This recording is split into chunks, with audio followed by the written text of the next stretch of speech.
আজ এমন এক সাদামাটা ভাতের হোটেলের খোঁজ আমি তোমাদেরকে দেব, যেখানে রোজ কয়েকশো কর্মব্যস্ত মানুষ তাদের দুপুরের খাবার সারতে কিন্তু এখানে আসেন। তো আমরাও দুপুরের পেট পুজো সারতে পৌঁছে যাই সেখানে আর অর্ডার করি 50 টাকার এই ভেজ থালিটার দাম কম হলেও এতে খাবারের পদ আর খাবারের স্বাদের সাথে কোনো রকম কম্প্রোমাইজ কিন্তু করা হয়নি।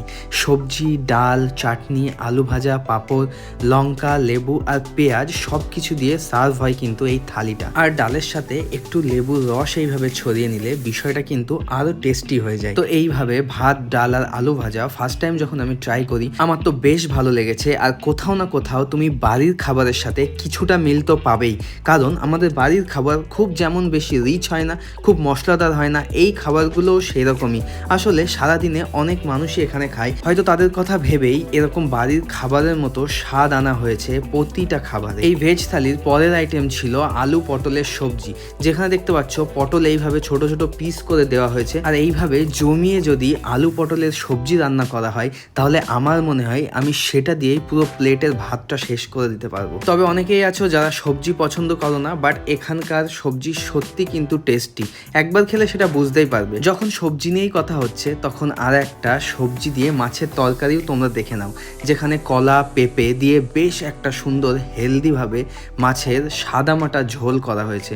আসলে যারা বাইরে রেগুলার কাজ করে তারা সব সময় চায় একটু রিচ কম আর একটু হেলদি খাবার খেতে, তাদের জন্য এই খাবারটা কিন্তু একেবারে পারফেক্ট। মাছটা বেশ ফ্রেশ ছিল আর খেতেও কিন্তু খুবই ভালো ছিল। আমি তো প্রায় ডাল আর সবজি দিয়ে সব ভাতই খেয়ে ফেলেছি, দেন আমি আবার একটা এক্সট্রা ভাত নিয়েছি আর নিয়েছি হাফ প্লেট চিকেন কারি, যার গ্রেভিটা দেখলে তোমরা বুঝতেই পারবা যে অতটা রিচ বিষয় কিন্তু এটার মধ্যে নেই। আর হ্যাঁ, তোমরা কিন্তু এটা ভুলো না যে চিকেনটা কিন্তু ওই থালির সাথে অ্যাডেড না, থালিটা ছিল জাস্ট ভেজ থালি। আর হাফ প্লেট চিকেনটা আমি আলাদাভাবে নিয়েছি, যার জন্য আমার খরচ পড়েছে 60 টাকা। তবে চিকেনটা যে আমার খুব বেশি ভালো লেগেছে এমন বলবো না, ঘরের মতো স্বাদ আছে, ঠিকঠাকই লেগেছে।